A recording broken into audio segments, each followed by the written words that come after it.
Waste, it means something being drained away when it could have been used for another purpose. And clearly, we have a lot of waste in our system. The whole economy is crawling and then limping on one leg because we have drained our resources, and all the waste that we are seeing are going to individual pockets. So if you look at even aid money coming to Africa, research has shown that a quarter of it, 25% of it, goes to individual pockets. And if you look at the Auditor General's report, look at just procurement alone, and the money that goes waste, we don't need to go to IMF for any money. The money is here. If you look at the plethora of resources in the belly of our land, and we go and borrow money because the money that we have in our land is being wasted, it's just unfortunate. So I keep saying everywhere that unless we face corruption, we will never solve our problem, the woes of Africa, and especially in Ghana. So if you look at the Special Auditor General report, I'll come back to that, but I'm going to talk about the OSP. The OSP. The OSP had 150 cases in front of him, and we've spent almost 500 million Ghana cedis on the OSP office. So talk about vehicles, fuel, all these. And out of 150 cases, we have only 4 that has been done. We have other 4 that are being worked on, and 9 is being investigated. That is 17 out of 150, woefully inadequate. If I hire somebody and out of 150 cases, the person has been able to handle just 8. I mean, 9 is still under investigation. So 8 has been worked on out of 150. I will fire that person immediately because we cannot wait. The people of Ghana cannot wait for that kind of waste. We have a situation where judgment debts are there. We have a situation where we are spending over 100 million Ghana cedis every year on ghost names.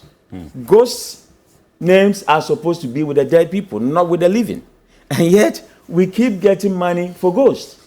And those who are living cannot make 1 square meal a day to eat. So, if you look at what is happening, individuals are becoming richer at the expense of the state. The country is poor, individuals are making money. And these are all based on corruption.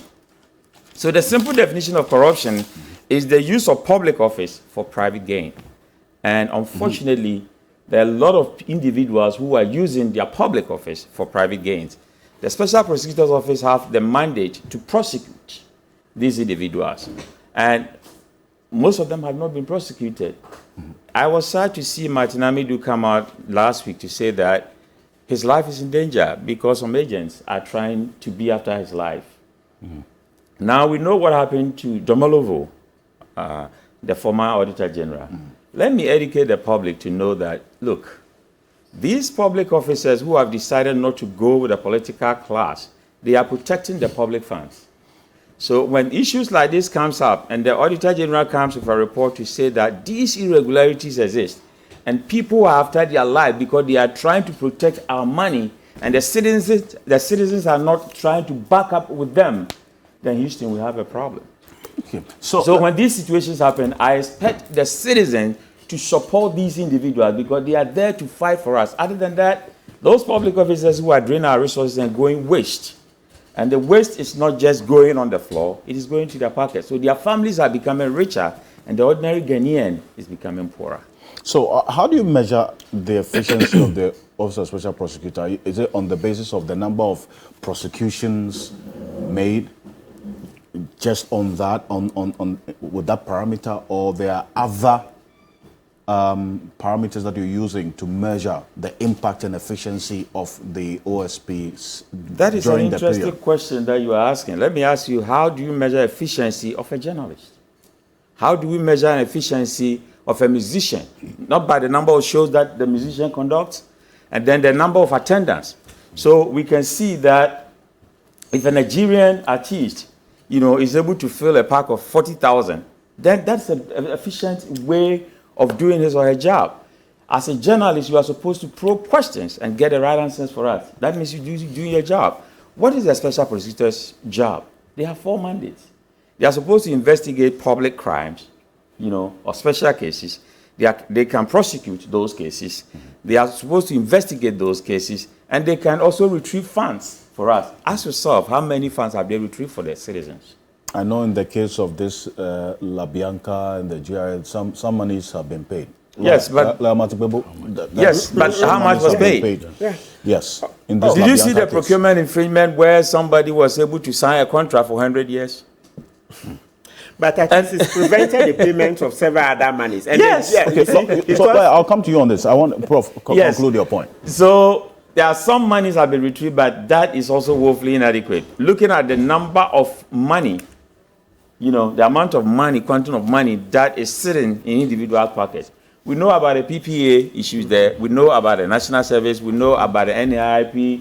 We know about other places that a lot of money are being drained there. How many have they got back for the citizens? So when you talk about efficiency is their 4 core mandate.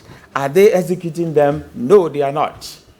If you handle 17 cases out of 150, that is woefully inadequate. And the pace at which they are going will not be able to solve corruption now. We also found that there's an issue where there's duplication of efforts and resources. You have the CID office, you have the YOCO, you have the SHRAG, and then you have the Office of Special Prosecutor. All of these agencies are supposed to be fighting corruption, and yet we are not fighting corruption. So it's just an unfortunate situation where we are creating an avenue where it seems, and seeming is different from actually what is happening out there. Okay. It seems that we are fighting corruption, but we're not.